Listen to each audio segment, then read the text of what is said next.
Okay, and so my question for you today is, I want to ask you about your scare campaign tactics. Don't you want to be a little bit better than this scare campaign? You're just frightening the living daylights out of everybody about Peter Dutton. He's matched most of your health spending commitments, including on Medicare. So why do you run around with this scare campaign when you should be prouder and tell your actual achievements? I'm absolutely proud of our achievements, and part of our achievements is strengthening Medicare, not just what we've done, but what we will do. We promised 50 urgent care clinics. We've delivered 87. We're going to deliver another 50. Just for example, the 1-800 Medicare promise that we made yesterday stands in stark contrast. There were 2 rallies yesterday, or 3 if you count one in Mackellar.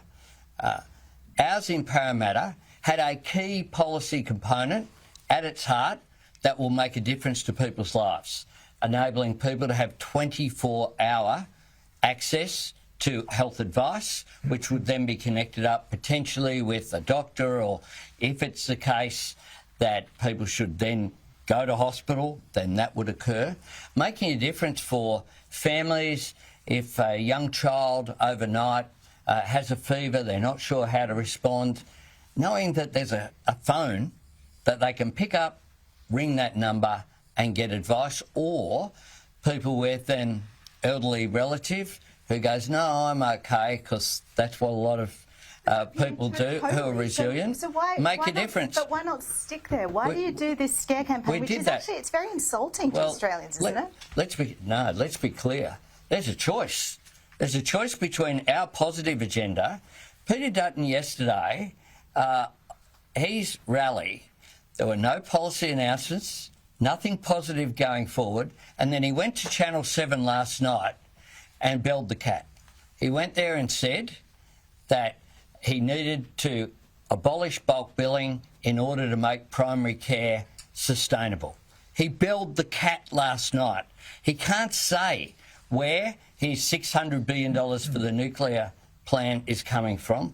There will be cuts.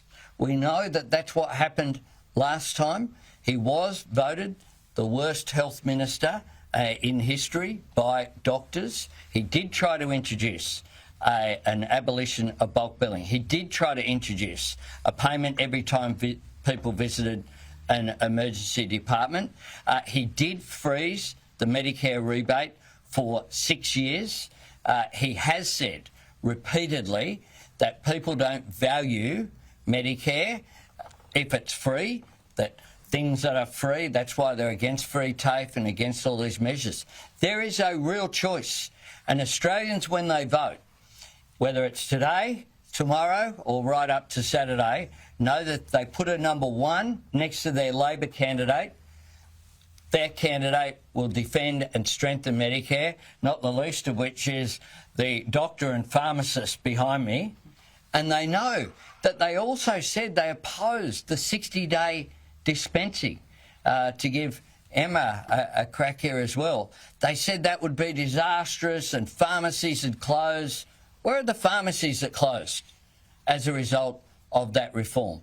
That has made a difference to people's lives. So there is a choice, and it's important that not only have I put forward a positive, coherent agenda, we have also put forward, legitimately, a critique of the other side.